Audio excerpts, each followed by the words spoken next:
तो अब इसमें हमारा block number 3 that is the D block, और एलिमेंट्स को हम बोलते हैं डी ब्लॉक एलिमेंट्स। तो ऑब्वियसली ये वो एलिमेंट्स हैं in which the last electron enters D orbital. Electronic configuration को फर्स्ट टाइम लिखते हुए जो लास्ट इलेक्ट्रॉन है वो डी ऑर्बिटल में अगर जाता है तो उनको हम डी ब्लॉक एलिमेंट्स बोलेंगे। और डी ऑर्बिटल जो यहाँ पर है वो आउटर मोस्ट शेल से अंदर की तरफ मिलेगा, यानी कि उसको हम लिखेंगे n-1। फॉर एग्ज़ाम्पल अगर हम इसमें बात करें एक एलिमेंट जिसका एटॉमिक नंबर है 21, उसका हम कॉन्फ़िगरेशन लिखें तो वो है 1s2 2s2 2p6 3s2 3p6, उसके बाद आएगा 4s और उसके बाद फिर से आएगा 3d1। तो लास्ट इलेक्ट्रॉन जो है डी में गया है, लेकिन आउटर मोस्ट शेल इसमें थी 4th जो कि पहले ही आ चुकी है। तो n इज़ इक्वल टू 4 जो कि s है, और जो d है वो n-1 यानी कि है equal to 3।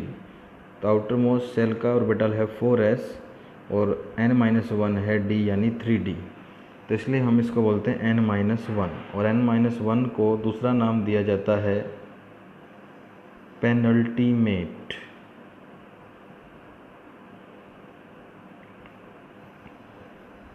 Orbital second last को हम पेनल्टीमेट बोलते हैं। तो फर्स्ट है बाहर से 4th, और उसके बाद जो सेकंड है उसके बाद नेक्स्ट वो है थर्ड शेल।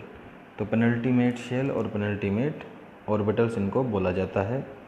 लेकिन अगर हम डिफरेंट डी ब्लॉक एलिमेंट्स में देखें तो हम इसको अगर लिखें n-1d, तो d के अंदर किसी में एक इलेक्ट्रॉन मिलेगा तो किसी में 2 3 4, और d में मैक्सिमम इलेक्ट्रॉन्स आ सकते हैं 10। There are 5 orbitals in d subshell. तो d में है 1 से लेकर 10 तक इलेक्ट्रॉन्स।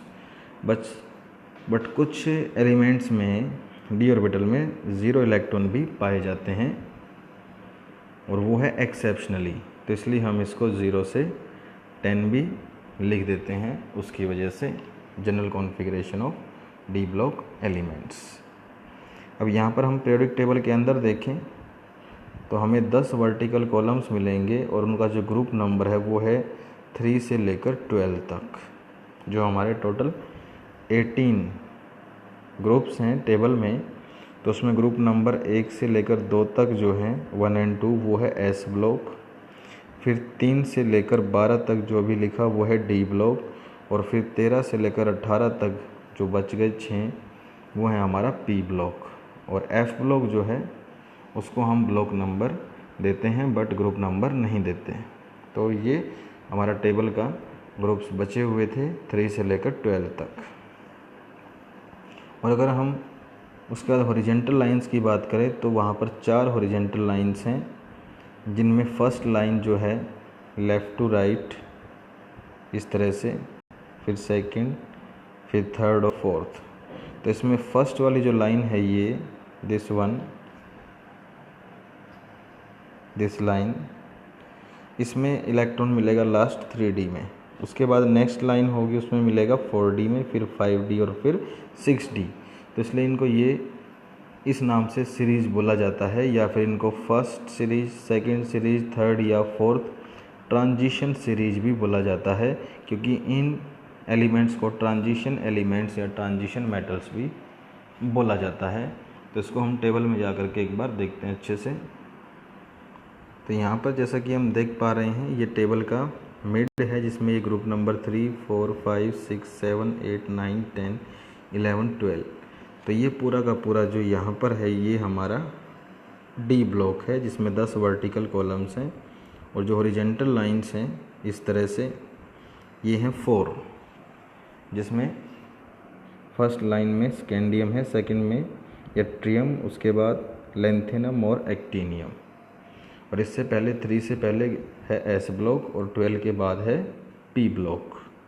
तो यहाँ पर हम डी ब्लॉक की बात करते हैं। इन सभी एलिमेंट्स के नेम्स बुक में से देख करके अच्छे से याद करेंगे। और यहाँ पर भी जो लास्ट लाइन है, इन एलिमेंट्स के नेम्स IUPAC सिस्टम से लिखे जाते हैं, तो हमें याद करना है scandium, titanium, vanadium, chromium, manganese, iron, cobalt, nickel, copper and zinc, yttrium, zirconium, niobium, molybdenum, technetium, ruthenium, rhodium, palladium, silver and cadmium, then lanthanum, hafnium and tantalum, tungsten, rhenium, osmium, iridium, platinum, gold और silver.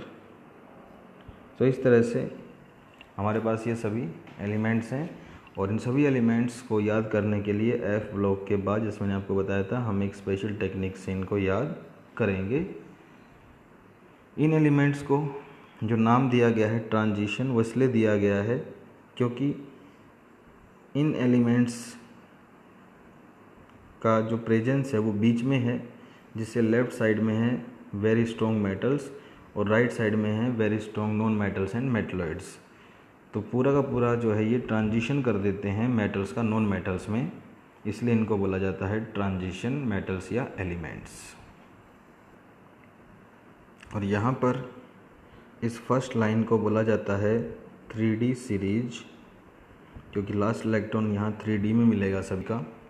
यहाँ पर D1 और इस तरह से 2, 3, 4, 5, 6, 7, 8, 9, 10 और बीच में कुछ एक्सेप्शंस भी हैं जो हम रेस्पेक्टिवली देखते हैं क्रोमियम में और कॉपर में।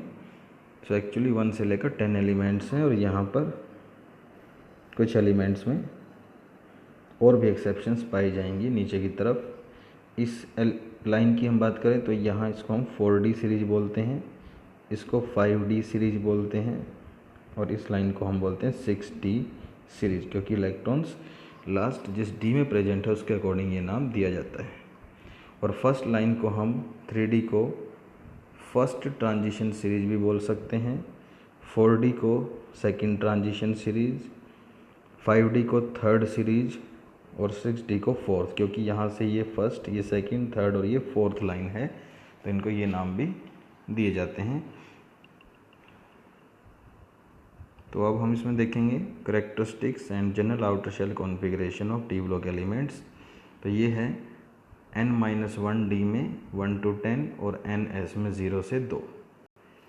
तो जैसा कि ये मैंने आपको बता दिया है, ऐसा किस प्रकार से आउटर मोस्ट शेल s है और d n-1 है, जिसमें 1 से 10 तक इलेक्ट्रॉन प्रेजेंट है। करेक्टरिस्टिक्स की बात करें तो इनको हम ट्रांजिशन एलिमेंट्स बोलते हैं, जो कि बता दिया गया है किस लिए। सारे के सारे मेटल्स हैं और इनमें भी मल्टीपल चार्जेस पाए जाते हैं, जो चार्ज +1 से लेकर +8 तक भी कुछ भी हो सकता है डिपेंडिंग ऑन कंपाउंड। ये सारे के सारे काफ़ी अच्छे कैटालिस्ट होते हैं, जैसे प्लेटिनम है, आयरन है, और मोस्टली इनके जो कंपाउंड्स हैं उनमें बहुत ज़्यादा कलर्स पाए जाते हैं, दे हैव कलर्स। नेक्स्ट है point number 5, compounds and elements are mostly paramagnetic, यानी कि ऐसे कंपाउंड जिनको मैग्नेट अट्रैक्ट करे उनको हम पैरामैग्नेटिक बोलते हैं। तो इनके कंपाउंड्स मैग्नेटिक प्रॉपर्टी के पाए जाते हैं, और ट्रांजिशन जो है ये दिखाते हैं S ब्लॉक से लेकर P ब्लॉक तक। S ब्लॉक हैं इलेक्ट्रोपॉजिटिव, P ब्लॉक हैं इलेक्ट्रोनेगेटिव। इलेक्ट्रोपॉजिटिव मतलब मेटल्स और इलेक्ट्रोनेगेटिव मतलब नॉन मेटल्स। तो मेटल से नॉन मेटल के बीच में ये पाए जाते हैं, इसलिए इनको ट्रांजिशन मतलब चेंजिंग एलिमेंट्स भी कहा जाता है। इसी के साथ हमारा डी ब्लॉक कंप्लीट होता है।